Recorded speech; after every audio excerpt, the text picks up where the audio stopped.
Hello বন্ধুরা, আশা করি সবাই খুব ভালো আছো। চলে এসেছে নতুন ভিডিও নিয়ে তোমাদের বন্ধু অমিত। তো আজকে শ্রাবণ মাসের দ্বিতীয় সোমবার তোমাদেরকে দেখাবো মাছদিয়া পাগলাখালী শিব মন্দির। খুব ভালো জাগ্রত একটা মন্দির। তো ফাইনালি আমরা বেরিয়ে পড়লাম গাড়িতে। দেখতে পাচ্ছ 12 নম্বর জাতীয় সড়ক উপরে যাচ্ছি আমরা এখন মাছদিয়া পাগলাখালীর উদ্দেশ্যে। তো ভিডিও অবশ্যই দেখবে, খুব ভালো লাগবে। আর চলো তাহলে ভিডিও শুরু করা যাক। ফাইনালি চলে এসেছি আমরা পাগলাতলা মন্দিরে, শিব মন্দির। আজকে শ্রাবণ মাসের দ্বিতীয় সোমবার, মাছদিয়া নদিয়া ডিস্ট্রিক্ট। খুব ভালো একটা জাগ্রত জায়গা।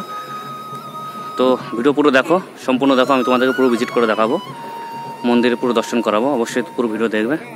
আর যারা আমার চ্যানেল নতুন আসে অবশ্যই চ্যানেলটাকে সাবস্ক্রাইব করবে, লাইক শেয়ার কমেন্ট করে একদম ভুলবে না। এর পাশে দেখতে পাচ্ছ পলদা নদী, তার পাশ দিয়ে রাস্তা। এর সামনে বাঁশের ব্রিজ আছে, সেটা পার করে আমরা মন্দির দর্শন করবো। তা চলো পুরো মন্দির তোমাদেরকে দর্শন করাই।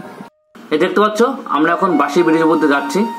যে নদী আমরা এখন পার করছি এটা পলদা নদী। খুব ভালো একটা পরিবেশ, পুরো গ্রাম্য পরিবেশ, গ্রামের ভিতরে অনেকটাই রাস্তা, পুরো গ্রামের ভিতরে। খুব ভালো লাগছে। এই দেখতে পাচ্ছ পিছনে নদী। এত সুন্দর গ্রাম্য পরিবেশ, সত্যিই খুব ভালো লাগছে। আজকে ওয়েদারটা খুব ভালো, হালকা মেঘলা আছে।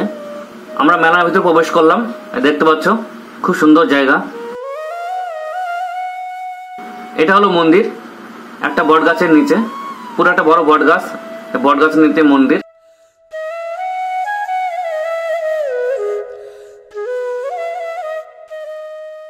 এখান থেকে মানুষের বাটা কিনে এখানে পুজো দেয়, জল ঢালে। মন্দির পাশে দেখতে পাচ্ছ খুব ভিড় হয়েছে। এটা হলো মাছদিয়া পাগলাখালী শিব মন্দির। আজকে শ্রাবণ মাসের দ্বিতীয় সোমবার।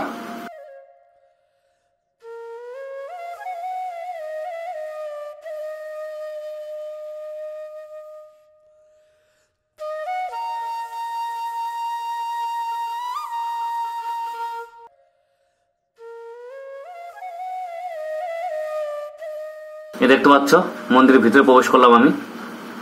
অসম্ভব লোকের ভিড়, সবাই জল ঢালার জন্য লাইনে আছে। খুব ভালো জাগ্রত জায়গা এখানে।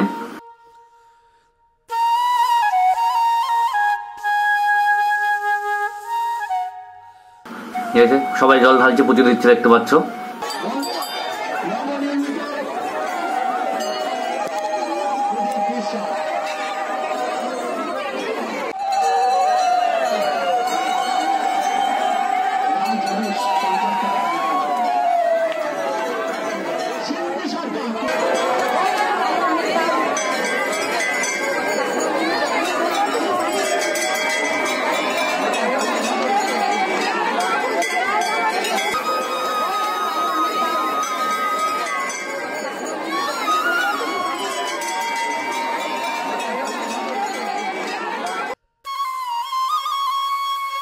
আর বাইরে দেখতে পাচ্ছ বটগাছ, সবাই যার যার মতো মানত করে চারা বেঁধেছে।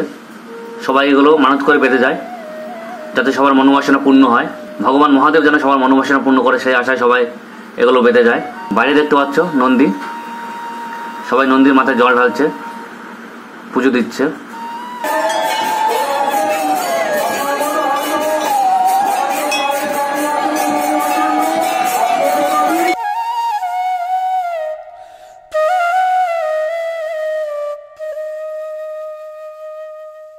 আর এখানে দেখতে পাচ্ছ নন্দীর কানে যার যার মনোবাসনা সে বলছে, মানত করছে, যাতে করে তার মনের ইচ্ছা, মনের বাসনা পূর্ণ হয়। কথা বলে মানুষের বিশ্বাস বড় জিনিস, বিশ্বাস সবকিছু পাওয়া যায়। বিশ্বাসে মিলায় বস্তু, তর্কে বহুদূর।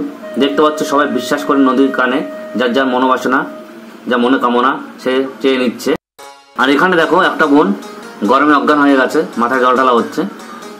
সকালে প্রচুর বৃষ্টি হয়েছে এই জায়গায়, কিন্তু এখন প্রচুর গরম লাগছে।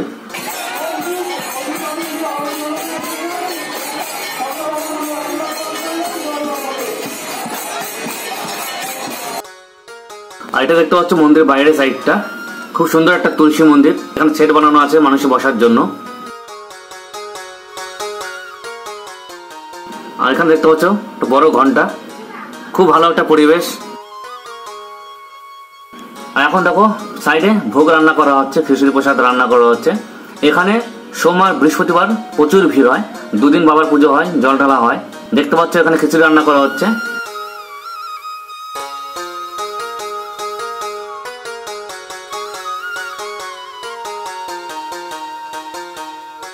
পলদা নদীর পাশে কাঠের ভুর দেখতে পাচ্ছ, এই কাঠ দিয়ে এখানে খিচুড়ি রান্না হচ্ছে।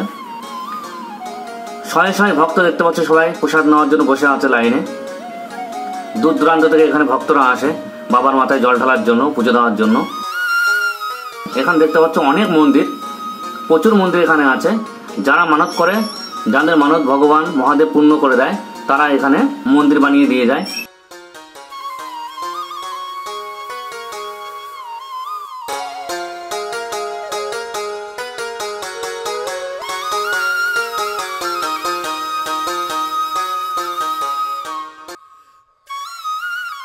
আর এটা দেখতে পাচ্ছ পাগলাখালী মন্দিরের ঠিক পাশে পলদা নদীর ঘাট। এই ঘাট পার হয় অনেকে, দেখতে পাচ্ছ মাঝি নৌকা করে মানুষ পার করছে। উপর থেকে অনেক মানুষ আসে পুজো দেওয়ার জন্য।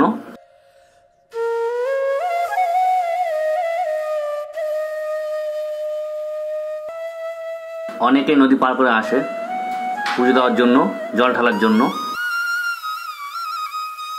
তো আমরা এখন উপর দিকে উঠছি। তো আমি মন্দিরটা তোমাদেরকে পুরো দর্শন করে দেখালাম, আশা করি খুব ভালো লেগেছে। তো আমরা এখন ফাঁকা দিয়ে হাঁটতে হাঁটতে যাচ্ছি, দেখতে পাচ্ছ সাইডে পলদা নদী, মাঝখান দিয়ে রাস্তা, তার ওপাশে আছে পাট বাগান। এখানে পাট চাষ খুব হয়, দেখতে পাচ্ছ চাষিরা অনেকে পাট ভিজিয়েছে পলদা নদীতে। খুব ভালো একটা গ্রাম্য পরিবেশ, সত্যি খুব ভালো লাগছে, মনটা শীতল হয়ে যাচ্ছে। তো আমরা এখন যাচ্ছি গাটরা গ্রামে, যেখানে আছে বনবিবি তলা। খুব সুন্দর একটা দৃশ্য দেখো, এটার নাম হলো বনবিবি তলা। এখানে বট ও অশ্বত্থ দুটো গাছ এক জায়গায় আছে। এত সুন্দর জায়গা, সত্যি না দেখলে বিশ্বাস করা যায় না। এই বনবিবি তলার খুব প্রাচীন একটা ইতিহাস আছে। আমরা জানতে পারি এখানে নিত্যানন্দ ভগবান অর্থাৎ নিতাই এই বটগাছের নিচে বিশ্রাম নিয়েছিলেন এবং পরবর্তীকালে এই গ্রামীণ কন্যা লক্ষ্মীদেবীকে বিয়ে করেছিলেন। তাই নিতাইয়ের স্মৃতি উদ্দেশ্যে এই গ্রামে প্রতি বছর নিত্যানন্দ মহা উৎসবের আয়োজন করা হয়। আর ঠিক সেই সময় ওই জায়গায় খুব সুন্দর একটা মেলা বসে, কিন্তু সেই মেলাটা আমাদের দেখার সৌভাগ্য হয়নি। আর দেখো এত সুন্দর বটবৃক্ষ, কোথায় যে মেন গোড়া সেটা খোঁজা মুশকিল। সত্যি খুব সুন্দর লাগছে জায়গাটা, এত সুন্দর শান্ত পরিবেশে কখন যে সময় কেটে গেল বুঝতেই পারলাম না। সত্যি খুব ভালো একটা জায়গা। তো আমরা এখন ভিডিওর পুরো শেষে চলে এসেছি। আশা করি আমার ভিডিও খুব ভালো লেগেছে তোমাদের। দয়া করে চ্যানেলটাকে সাবস্ক্রাইব করবে ও আমার পাশে থাকবে। তোমাদের একটা সাবস্ক্রাইব আমার চ্যানেলটা অনেক বড় হতে পারে, এই আশা আমি রাখবো। নমস্কার, ভালো থাকবে, দেখা হচ্ছে পরের ভিডিওতে।